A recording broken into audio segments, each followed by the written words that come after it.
This episode is brought to you by Pine Melon. As Thanksgiving approaches, let Pine Melon take the stress out of your holiday planning. Pine Melon delivers high-quality meats, fresh produce, baked goods, pantry staples, and more straight to your door. No subscriptions required, just same-day delivery in a 2-hour window within Denver and Boulder. Go to pinemelon.com and place your order today. And to make your Thanksgiving even sweeter, use code CityCastDenver for $35 off your first order of $75 or more. Support local farmers and makers and save time this holiday season with Pine Melon. Today on CityCast Denver, Mayor Johnston's recent comments on Trump's mass deportation plans raised eyebrows, so much so that he quickly walked them back. Plus, Casa Bonita entertainers unionize, DPS votes to close more schools, and a new day ahead for the Rhino neighborhood. Me and a special guest dig into these headlines and more to give you plenty to talk about over the holiday week. Today is Tuesday, November 26th. I'm Bree Davies, and here's what Denver's talking about.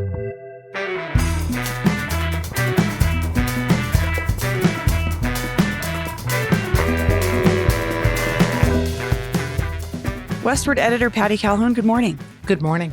So it's a holiday week and we've got some headlines to dig into. But before we do, I know you called up Senator Hickenlooper recently to talk about Sand Creek. The memorial of the massacre is this week. Before we dig into that conversation, can you give us like a very abbreviated version of this dark part of Colorado's history for folks who maybe don't know about the Sand Creek massacre? And it's astonishing how dark it is, both in the fact that it was so tragic and that people still don't hear about it. They're stunned when they do. So it was in 1864. There were definitely tensions in Colorado and in the West between natives and settlers moving in. Of course, we also had the Civil War going on. And the territorial governor of Colorado was siding with the settlers. He commissioned Colonel Shivington, who'd been a hero at Glorieta Pass in the Civil War, to go and kind of round up some of the renegade natives. Meanwhile, there was this camp on South Sand Creek, which is near Eads, Colorado, and they were under Army protection. They had white flags flying. Black Kettle was in charge of the encampment of Arapaho and Cheyenne. And Shivington led his volunteer troops on them the morning of November 29th without warning and slaughtered probably 200 natives. This was mostly women, children, and old people who couldn't get out because it was so early. The men were out with the horses, and the women and children and elderly were massacred. And then many fled up the river in the snow, barefoot, running, and basically ran essentially out of Colorado because now those tribes are located in Montana, Wyoming, and Oklahoma. So it has been a dark spot in Colorado history. And it's not something that we necessarily talked about in a way that was actually accurate to the situation for a long time, right? Right. And it wasn't taught in schools. Right. About a dozen years ago, when History Colorado moved into its new facility, it had a Sand Creek exhibit that looks like Disney goes to Sand Creek. They thought they were telling the story right, but they didn't talk to the tribes the way they were supposed to. And it wound up getting shut down. And now we finally got a new exhibit last year that I think does justice to the actual incident. I know there's still some controversy around if it's accurate enough or if it's enough of the Indigenous folks' perspective, but it has been a long ongoing process. And like you said, the way it was originally presented, many folks, not just Indigenous folks, felt this is not truthful to what happened. But now we have this better representation that tells the truth, that this was a massacre. And it does tell it from the natives' perspective because they worked very hard on it. And History Colorado originally even defied what Congress says you're supposed to do, working with the tribes on these kinds of exhibits. The amazing thing about, if you look over the history, there were 3 investigations in Congress and the Army right after the massacre. And Congress determined in the middle of the Civil War that this was a massacre. Wow. So when you think about all the heinous things happening then, they recognized that this was a massacre. And it still continued for decades to be told very differently. But like you said, 10 years ago, And then, last year we got the newer exhibit that tells the more clear picture. So what did you chat with Hickenlooper about? Well, the 150th anniversary was 10 years ago, and there was a whole Sand Creek Commission. I'd written the original story about how upset the tribes were with the exhibit, and I was on that commission and talked to Hickenlooper at the time. He decided he was going to apologize on behalf of Colorado and all the governors to the tribal descendants. And he did, and he said it was very moving. But one of the things he told me is he talked to all the living governors. So he talked to Dick Lamb, he talked to Roy Romer, he talked to Bill Owens. And at the time, Dick Lamb, who now has passed on, said there is nothing more important than an apology. The words, "I'm sorry, we need to do this." So it's the 10-year anniversary of that, and we're still reworking things. Mount Evans' name is changed to Blue Sky. They're still talking about exhibits, different exhibits, different monuments, but yeah, it's an ongoing process. I'm embarrassed that I've yet to see this exhibit at History Colorado, but definitely encourage folks to go down and check it out. Okay, let's check out some other headlines too before this holiday week sort of commences.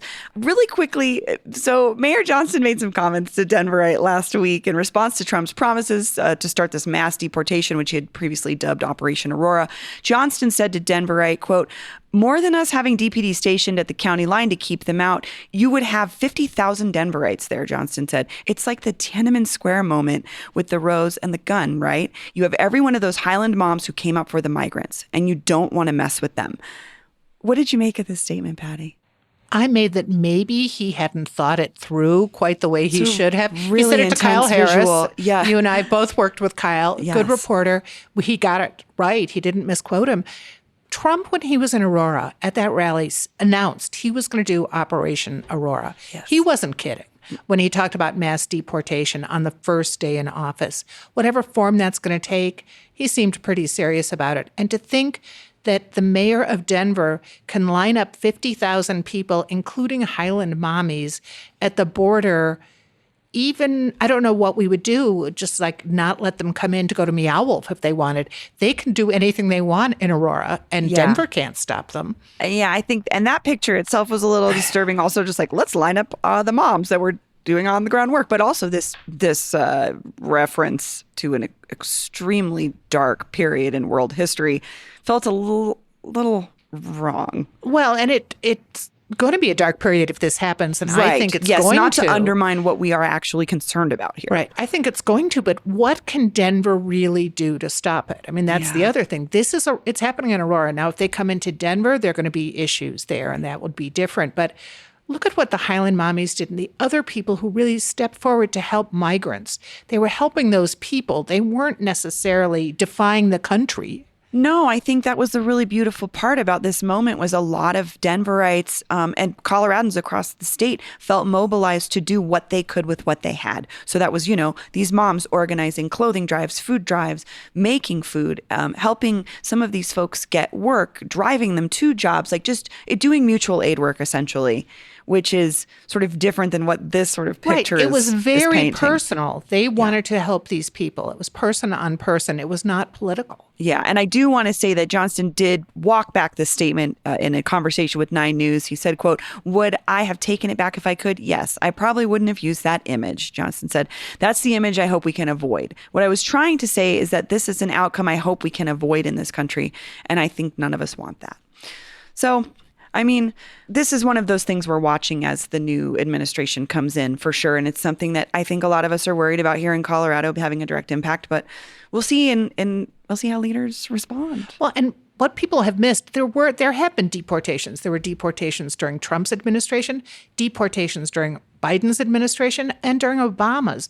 But those were for real reasons. Yes. And so what we're all going to be watching is to see what is happening that's fair. Yeah. And if families are just being broken apart and people swept away, we have no idea what's going to happen.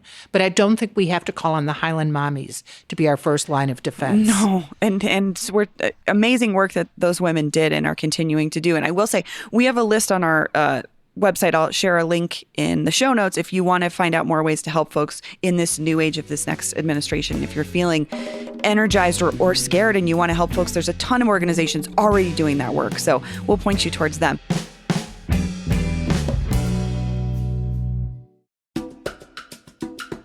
This episode is brought to you by Unit E. Unit E is an award-winning underground record label based in Denver that specializes in showcasing the best music the Mile High City has to offer. By joining the Unit E 7-inch record club, you will be in the know about Denver's hottest artists, like Los Mocochetes, the band you hear at the opening of this very podcast every episode. The Mocochetes are just one of many acts you'll get new music from when you subscribe. So how does the Unit E 7-inch record club work anyway? Well, it's simple. Sign up now, and for just $39 a year, you get 4 7-inch records, one each season, sent right to your doorstep. This means you get to add new music to your record collection while supporting local artists directly. Join the Unit E 7-inch record club today. Just go to unitedenver.org to sign up. That's UNITE Denver.org. Oh, and if you use the code CityCast at checkout, you get an additional record for free. Happy listening. This episode is brought to you by Pine Melon. As the weather cools down, Pine Melon has everything you need to embrace fall. From peak season produce like apples, squash, and pears to seasonal decor like gourds and pumpkins, they've got you covered year-round. Pine Melon proudly partners with over 200 local farmers, ranchers, and producers across Colorado, delivering fresh, high-quality meats, baked goods, pantry staples, and more right to your door. No subscription needed. And that means you have access to same-day delivery in Denver and Boulder within a 2-hour window. Go to pinemelon.com to order locally sourced food today. Customers can use the code CityCastDenver at checkout for $35 off your first order of $75 or more. Join the movement today and support local makers and farmers at pinemelon.com. That's pinemelon.com. Let's move on to this next story that broke last week. Marianne Goodland at Colorado Politics reported that State Senator Chris Hansen in Denver was most likely leaving his recently reelected seat for this really big paying job in Durango. Then Senator Janet Buckner in Aurora, also recently reelected, said she's stepping down to retire and focus on health and family.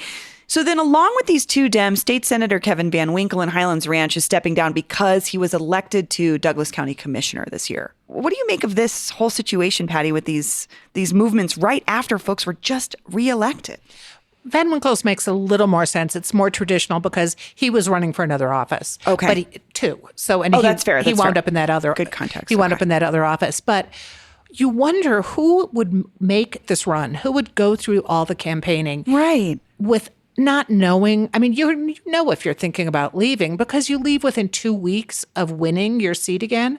So I think with Hansen, you understand. And in fact, his son wrote an op-ed in the Denver Post yesterday or on Sunday talking about how hard it is to be political family and how the abuse his dad got and the fact that his dad wants to be able to afford for his kids to go to college. Sure. That makes sense. But then you just maybe don't run and you let someone else take a chance because that seat, he ran against a libertarian. There was no Republican running. There's so many Democrats who are waiting for their chance to run in Denver. Totally. And there's that's one of them. Tens of thousands of constituents that are looking for the candidate that they want to represent them. And I do think that's a fair point too. We've looked at these numbers. It's like, I think Hansen in that position was making $42,000 a year. Right, and now he'll make over $400,000. So I understand trying to take care of your family. I think it comes down to like, is this the best thing for your constituents? Right, because that elected you. Then we have the second resignation, and that's what even he might not have known for sure he was getting the job, but you've got to know if you start going out and campaigning, you're getting tired of it. Yeah. And you want to stay with your family. So what happens is both those positions now will be filled not by voters, but by a vacancy committee. And I think that the fix is in, is with the appearance. This is party insiders will make this decision. Voters will not have a part of the process. And the irony is both of these two were originally appointed kind of the same way to fill vacancies. And that's kind of what's sparking this conversation is these folks were brought in to the system via a vacancy committee, so they weren't elected to begin with. And then this is going to happen. It's the cycle. It's kind of starting all over again. Right. So even Shedmarup, the head of the Colorado Democrats, said it's time for us to make this change. And Kent Thiry had even thought about putting one of these on the ballot, something to change the vacancy committee thing, but instead he got obsessed with 131 and decided to push that one this time. The Kent Thiry effect, Paul has talked about this quite a bit on the show, but that is something we're watching happen in real time, and I think we will look back and see that impact on Colorado politics in the pretty near future. Yeah. Well, let's just say If he had pushed a way to fill vacancies where voters got the chance to do it, pretty sure that one would have passed. Yeah, I think so. I mean, I think so too. I just think it's a basic matter of I want to vote for the person that is going to serve the interests of this community and actually serve the term. So we'll see. It'll be interesting. I know there was Bob Marshall of Highlands Ranch proposed a resolution to address this vacancy process. Didn't make it through. It was killed. But like you said, Shad Murab said, this is something we're going to continue to work on, at least on the Democratic side. So we'll see what happens. Okay, DPS. Last week, this was a big contentious vote to close 7 schools, reorganize 3. Denver Post Jessica Seaman reported that this was, quote, a move by Colorado's largest district to prevent a financial crisis as K-12 enrollment continues to plummet statewide. So this was a unanimous vote by the Denver School Board to close these 7 schools. This comes just after voters approved a bond for DPS and the superintendent got a raise, all while teachers have been fighting for cost of living raises. What do you think this says about Denver in this moment, Patty?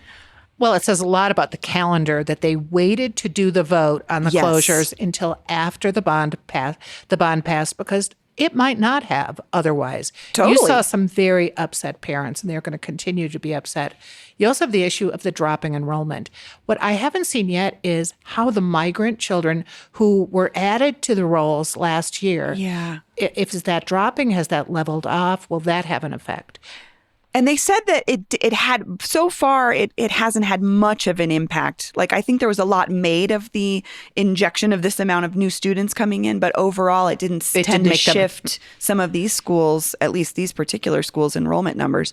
I was talking to someone who works for DPS over the weekend, and she was just saying there was just a lot of disappointment within DPS, like within the staff itself, because they didn't also feel like this was the right move. And there was a lot to be made from the students who were protesting this, the parents that were getting up and sharing their impassioned pleas, because some of these schools were very specialized and they felt that they were really serving their kids in a way that other Denver public schools may not. And now they're kind of forced to find a new path. And I can see as a parent, that's really tough if you found a school that works for your kid. Right. So we'll keep watching this. I think it's really interesting. This DPS board has been less controversial for their sort of inter-party or inter-board conversations. There's squabbles. But this vote says something. They're still not giving the people enough time to talk. I mean, 2 weeks was not enough time from the moment they made the official announcement of what schools till the vote. Yeah. 2 weeks. Yeah, that did not feel great. That didn't sit great with me either as a person that just had to, we all voted on this bond. Well, again, we'll keep watching. The next update I want to do really quickly is just we talked about the Rhino bid last week. Another unanimous vote by a board to renew the bid, but it comes still with these concerns about the bid. Is it spending its money as wisely? Denverite reported that, quote, board members admitted the bid must win back the trust of the district's property owners, many of whom were up in arms about this bid maybe still existing. I know they're already soliciting feedback. I'm on the email list. Patty, do you think the future of the bid is any different, or do you think it's on its way? What do you think's going on with the bid itself? I think they will pay attention to their constituents a lot more. We have to remember what's gone on at Rhino, that 20 years ago, no bid. It was still just becoming an art district. So it was still the warehouses, all the cool art, all the underground art. 10 years later, there's a bid to help support it and to really focus on a lot of the arts. Now it's become such a developed area, but still wants to have that arty edge. So the bid has to both push the arts and help with the businesses. And a lot of that is traffic and infrastructure and trash and parking. Sidewalks and so the security, the concerns that they're having. Exactly. And I think the bid said we will pay more attention. We will work on our structure. We will work on our staffing. Yeah, we'll see. I'm interested to see how that goes because there was just so much. It felt like there was so much turmoil from some of the folks that started this bid in the first place, questioning why it still existed and can they evolve into that thing that these business owners want? Remains to be seen. Well, when you see most of the downtown area and the area around it has bids because the city is just not going to do all the work they want for that area. So I think we'll see this evolve into the next level because it's not a dusty, arty place anymore. No, I mean, it's Rhino. It's become its name. Okay, our last story, final headline. This was really interesting for us. Casa Bonita entertainers unionized. This tip came to us from our own Joshua Emerson, who was one of the folks in the gorilla suit. We know that it is not the original gorilla suit. We've also been told it is not technically man, bear, pig, but he is one of the folks that are part of this group of entertainers at Casa Bonita. Friday evening, 69 of these entertainers, the whole group of them, voted unanimously to unionize. Hey Denver newsletter editor Peyton Garcia shared CB Management's response, which read in part, "We value all of our employees and respect the entertainment department's right to form a union. We look forward to continuing a positive relationship as we work collectively to build a bright and sustainable future for Casa." Is this a new day for Casa Bonita? I think it's kind of the same day going forward, that you have two people who are creatives, who are in unions, Trey Parker and Matt Stone, who got in maybe over their head, realizing what it was going to be like, not just to repair the place, but then to run it as an ongoing operation. But I think they will work with the performers and come up with a good deal. Yeah, I mean, I think it behooves them to do so because this is such an integral part of the Casa experience. Is you're immersed. You want the best quality talent in there helping to further the storylines that additional storylines they've created and sort of bring it up to this next level, because as many folks have pointed out, it's more expensive to go there now. It's harder to get in. It better be a top-notch experience. And I think that's what the entertainers also want. I just thought it was interesting when we've talked to Joshua, he said that folks really don't acknowledge that there's a human beings inside of these costumes. And that was one of the issues for some of these entertainers, was just security or some support from management to stop folks from touching them, from like molesting the entertainers. That feels like a basic right at a workplace, but we're looking at a very complex and dynamic workplace that has there's nothing like it in Colorado. No, although there other entertainment areas, that amusement parks and things that have these kinds of performers, have also had similar this is not actions. Just a Casa Bonita problem. This too. is not the servers. They're working with the servers on changing how some of that stuff is done. But this is a countrywide movement for performers. Yeah. And it's not a surprise that it would hit here or that it would pass. And to be fair, Meow Wolf, they had been doing, some of the employees there had been doing something similar, some of the performers within that space. So I just find this to be such an interesting evolution. We've been seeing a lot of unionization conversations in action within the last couple of years here in Colorado. But like you said, Patty, when Trey and Matt got into this situation, they were in over their heads before they even knew it. And if you saw the documentary, it's like, it wasn't just, we bought a restaurant, we need to reinvigorate it. We have to strip it down to the studs and make it a safe place. But that also included how they handle labor relations. Exactly. Ongoing. And then you still have the people complaining they can't get in. Yeah. Then they complain when they can get in. So it's a challenge. It is truly a challenge. The Casa Bonita story continues to fascinate me, and I find it to be an interesting thing for us to have here in Colorado to look at as we look at. And they now have Christmas sweaters, by the way. I saw that. I got the email. Not at DIA, because I was looking at their little kiosk at DIA. Don't have them there. Only online. Only online. Casa Bonita Christmas sweaters. I think do your holiday shopping. I'm going to get one of those. Well, Patty, thanks so much for joining me. My pleasure.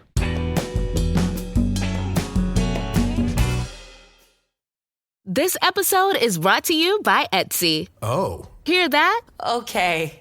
Thank you. Etsy knows these aren't the sounds of holiday gifting. Well, not the ones you're hoping for. You want squeals of delight.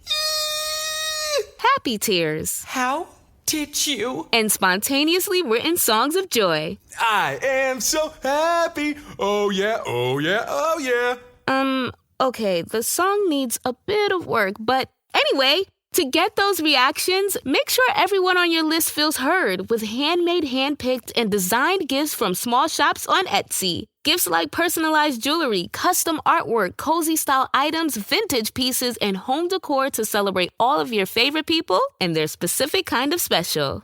For original gifts that say, I get you, Etsy has it. And we're back. But Patty is gone. Patty has disappeared, and Olivia is in her place. Producer Olivia Dualove, hi. Hey. So at Tuesdays, it's when we get to hear from you all, our brilliant and hilarious listeners. Yeah, we got a message from someone at Excel Energy giving us a little correction about something we talked about. So let's hear that. Okay. Hey, Bree and Paul, this is Tyler Bryant, Media Relations at Excel Energy. I listened to the podcast about the Zuni plant, which is awesome. Glad you guys are covering it. Just a quick fact check with John, your guest. He mentioned that the smokestacks from Zuni were on the historic seal of Denver, and that's not quite true. So the voicemail goes on to talk about some email snafus that Tyler has, which we get it. I also have some snafus with my Excel energy bills, Tyler, if you want to hit me up about that.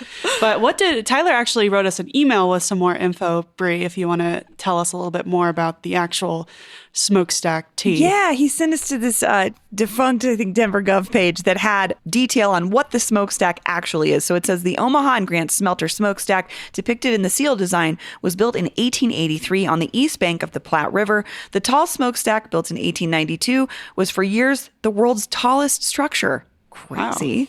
Wow. It was demolished on February 26, 1950, to clear land for today's Denver Coliseum.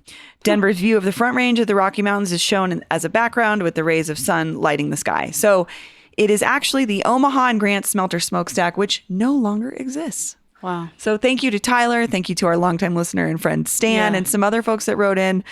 We love to hear from you because I was like kind of blown away when I heard that, but I wouldn't have known. So I would definitely not have known. I've only been here a couple of years. I believe anything people tell me. I'm like, yeah, sure. Now I want to go Google this and look at this because the tallest structure in the world, different times. Yeah, you could tell me 1800s. that's the McDonald's Play Place on the Denver seal, and I'd be like, yeah, sure. Well, thank you so much, Olivia. This was so fun. Thank you to our listeners. We always, again, you can always get a hold of us, 720-500-5418, or email us, denver@citycast.fm. Let us know if you want to share an idea or a thought, or you have a question, or you have a fact check. We always appreciate it. So thanks. Thanks.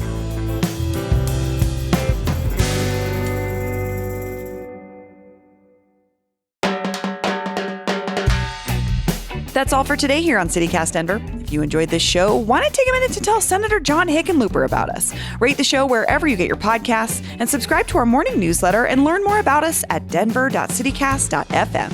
We'll be back tomorrow morning with more news from around the city. See ya!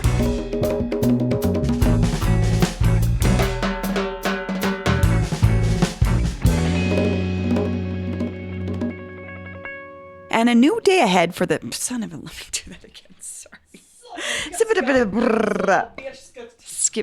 Skibbity toilet. I am such an old person. I learned about skibbity toilet from a podcast.